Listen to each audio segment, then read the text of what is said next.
I'm sure of myself as a person. I'm sure of my talent. I like the kind of person that I am. She is one of the most loved stars in music history, and the queen of country music. But Dolly Parton has kept a long list of papers hidden behind all the rhinestones and southern charm. She didn't say anything for decades. She laughed. We thought she took it easy, but it's clear now that he's 79. It hurt Dolly Parton to remember who had hurt her. The truth has slowly come out in interviews, autobiographies and casual comments. She was sued, lied to, and hit quietly by both rising stars and giants. Dolly's story is full of names she trusted, but had to let go of. And no, we're not just talking about small fights or rumors. It's about cases, insults that are meant to hurt someone, and rejection that was so cold that not even Dolly's smile could cover it.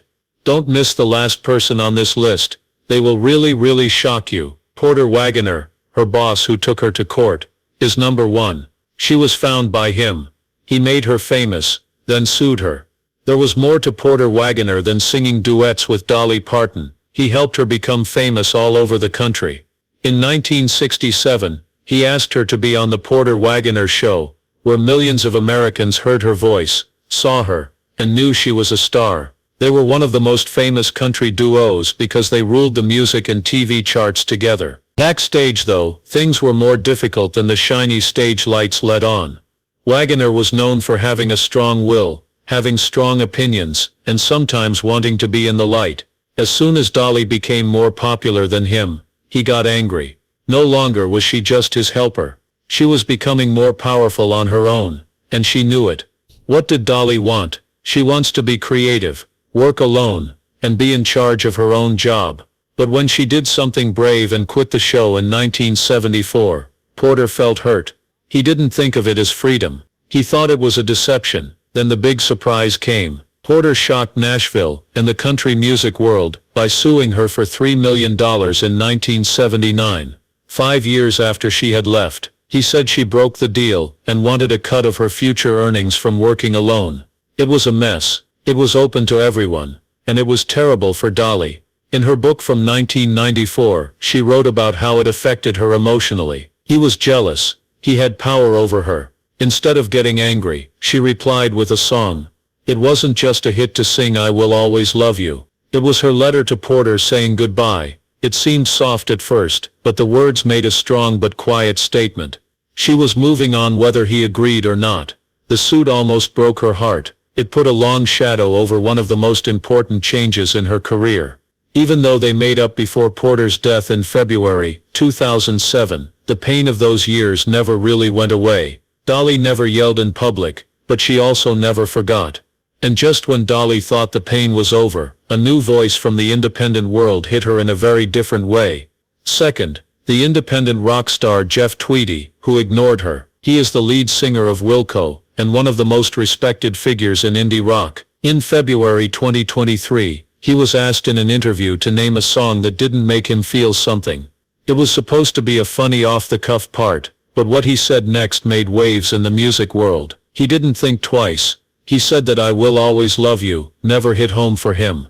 The response came quickly, and was very angry. This wasn't just a sad song about a breakup. It was the ballad, a timeless classic by Dolly Parton, that Whitney Houston sang, and that is a part of the culture of many generations. Fans were shocked and insulted when it was so casually brushed off as not having any emotional power. People were very angry on social media. Fans of country music, pop music, and even casual listeners all spoke out passionately in defense of Dolly's heritage. Comment sections were full of personal stories. Dolly's songs have been used at first dances, weddings, and to heal broken hearts. The thing Tweedy said meant more than just criticism to a lot of people. It seemed rude, but Dolly didn't say anything. She didn't answer. No shady tweets. Not any secondary replies.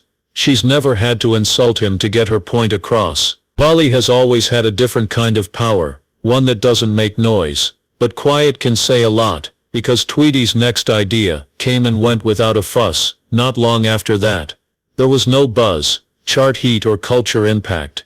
Fans then started to talk. Did he poke the wrong bear, or was it just bad luck?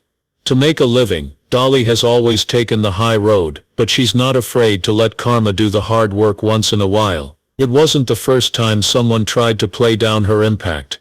Because friends of Jeff's got into fights with each other before Jeff. Third on the list is Linda Ronstadt and Emmylou Harris, a trio that almost not worked together. They were the best team ever. It looked like there was one record with 3 voices and 3 legends.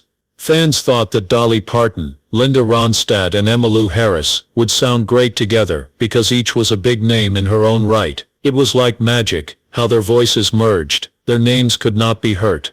It was very exciting in the country and folk music scenes when word spread of a joint record, but things weren't easy behind the scenes. Trio was an idea that had been around since the late 1970s, but the stars never quite lined up. Something always got in the way of their plans. Record companies became territorial, schedules clashed, and creative tensions started to rise. Ronstadt was known for being very careful in the studio and insisted on exact takes and perfection during production. Emmylou Harris was more instinctual and more emotionally honest, with roots in country music. What about Dolly? By that time, she was a superstar in more than one genre, with parts in hit movies, solo albums, and a name that was quickly spreading outside of Nashville. Dolly kept the drama between them private and never let her anger out in public. In later years though, she gave a rare behind-the-scenes look by saying, "We had 3 different jobs and 3 different ideas, but we loved singing together." That one line said everything. Both people respected and admired each other, but there was also friction and limits that couldn't be ignored. Trio was finally out in 1987, and it was worth the wait. The record was a big hit with both critics and fans. It won awards, brought back traditional country harmony, and showed the world that women could be strong and elegant leaders. Even though the project was a success, it never turned into a long-term partnership. Follow-ups took a long time, and meetings were rare. Everyone could see that the 3 women were being pulled in different ways by their jobs. Trio was a short-lived chapter, not a regular band, even though they all sang together. And just when it looked like Dolly was finally getting what she wanted, a bigger, younger, and more global voice took back one of her best works. Number 4, Whitney Houston, a song that made her look less important. The beautiful and moving cover by Whitney Houston in The Bodyguard made I Will Always Love You one of the most famous songs of all time. Her version broke records, won charts around the world, and brought the ballad to a whole new group of people.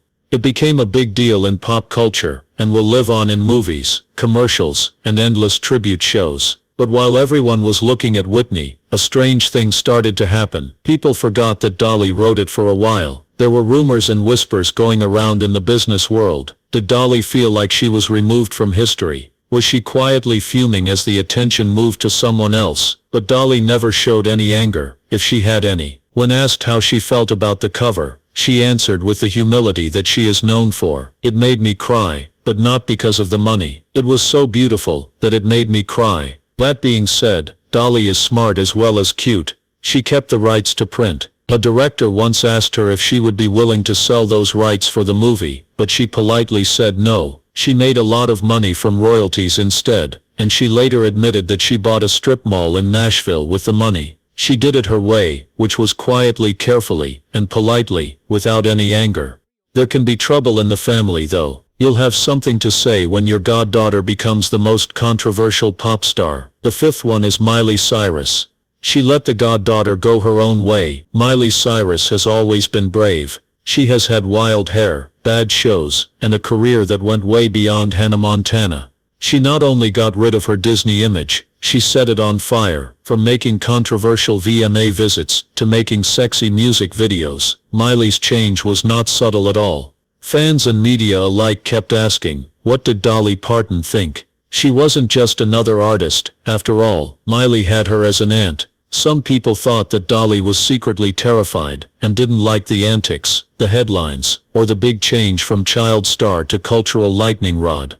But Dolly, who was always graceful and calm, wouldn't add fuel to those fires. "I've told her things that only a godmother can say," she said in an interview in February 2023. "But I let her be herself." It was typical Dolly, kind and encouraging. No fights or harsh criticism were heard in public. Instead there was calm advice, and maybe a hint of sadness. Dolly stuck by Miley, even when it wasn't easy or popular to do so. She praised her skills, her freedom, and her bravery, even when the world wasn't ready for it. And if there were tough talks behind closed doors, they stayed there. But not all critics are so faceless, because someone said something to Dolly many years ago, at a round table talk that she would never forget. Sixth, the younger star who said she wasn't important. Thoughts, but not proven. In the early 2000s, a young, confident, and swaggering up-and-coming country artist is said to have said something on a live industry panel that sent chills through the room. Country radio hasn't cared about her in 20 years. People who were there say the quiet that followed was deafening.